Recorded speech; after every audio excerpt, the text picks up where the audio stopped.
Praise the lord. పునరుద్ధానుడైన యేసు క్రీస్తు నామములో మీ అందరికీ నా శుభాభివందనాలు. బాగున్నారా? దేవుడు మీ అందరినీ ఆశీర్వదించునుగాక.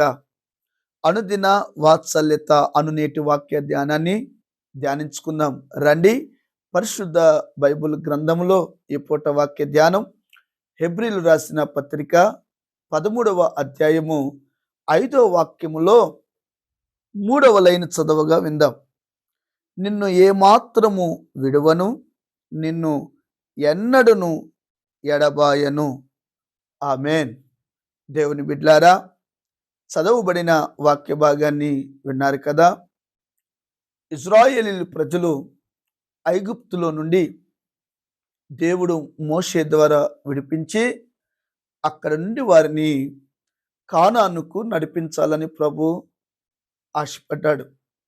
ఆ బానిస బ్రతుకుల్లో నుంచి ప్రజలను విడిపించి నడిపిస్తూ ఉన్నప్పుడు ఎర్ర సముద్రం అడ్డొచ్చింది, దేవుడు విడిపించాడు.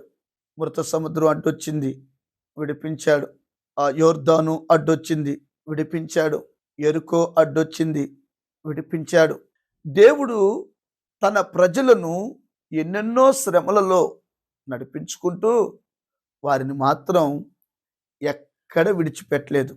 దేవుని మీద సనిగారు, సేవకుడి మీద సనిగారు, సమాజం మీద సనిగారు, ఎన్నెన్నో కార్యాలు చేసినా దేవుడు మాత్రం తన స్వాస్థ్యమైన తన బిడ్డలను ఎన్నడూ విడిచిపెట్టలేదు. ఒక్క మాటలో మీకు చెప్పాలంటే 40 సంవత్సరాలు గ్యాస్తో పని లేదు, కట్టెలతో పని లేదు, గిన్నెలతో పని లేదు. 40 years మన్నాను కురిపించాడు. 40 సంవత్సరాలు బండను చీల్చి నీటి ఊటలను దేవుడు వారి కొరకు అరణ్యములో పుట్టించాడు. ప్రభువే చెప్పాను గదా, నిన్ను విడువను, ఎడబాయను, నిప్పరము కలిగి ధైర్యముగా ఉండు. Praise the Lord. ఈ వాక్యం వింటున్న దేవుని బిడ్డ, మరి నువ్వెందుకు కలవరపడుతున్నావు? నువ్వెందుకు కంగారు పడుతున్నావు? నువ్వెందుకు బాధపడుతున్నావు? ప్రతి విషయంలో దేవుడు నన్ను విడిచిపెట్టాడేమో, విడువను, ఎడబాయను, నిప్పరము కలిగి ధైర్యముగా ఉండు అని ప్రభు వాగ్దానం చేస్తున్నాడు. వాగ్దానం చేసిన దేవుడు నమ్మదగిన వాడు. వాగ్దానం చేసిన దేవుడు నీ చేయి ఎన్నడూ విడవడు. నీ పిల్లలను విడవడు, నీ కుటుంబాన్ని విడిచిపెట్టడు, నీ వ్యాపారాన్ని విడిచిపెట్టడు. నిన్ను ఎటువంటి పరిస్థితుల్లో కూడా ఆయన నిన్ను విడువడు. ఆ మధ్య నేను ఒక సంగతి విన్నానండి. నీవు లేకుండా నేను ఉండలేనమ్మా, నీవే నా సర్వము, నీవే నా ప్రాణము అని చెప్పి ఒక యవన తమ్ముడు ఒక అమ్మాయిని ప్రేమించాడు. ప్రేమించి వారిద్దరు ఇష్టపడి ఒక రూము తీసుకొని ఆ రూములో సహజీవనం చేస్తూ ఉన్నారు. ఏం జరిగిందో తెలీదు.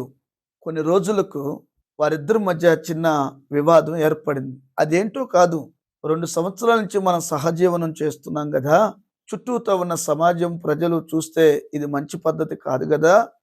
అయ్యా, నాతోనే ఉంటానన్నావు, నీవే నాకు ప్రాణం అన్నావు, సర్వం అని చెప్పావు కదా, వివాహం చేసుకుందాము అని అందంట.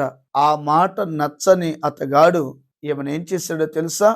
గొంతు నులిపి చంపేశాడు. అంత మాత్రమే కాదు, ప్రతిరోజు ఏమి తిరిగినట్లుగా అతడు ఇంట్లో నుంచి బయటికి బ్యాగ్ తగిలించుకొని ఉద్యోగానికి వెళ్తూ ఆమె శరీరాన్ని ముక్కలుగా నరికి రోజుకొక భాగాన్ని బ్యాగులో పెట్టుకొని ఆయా ప్రాంతాలు ఆ ముక్కల్ని విసురుకుంటూ తిరిగాడు.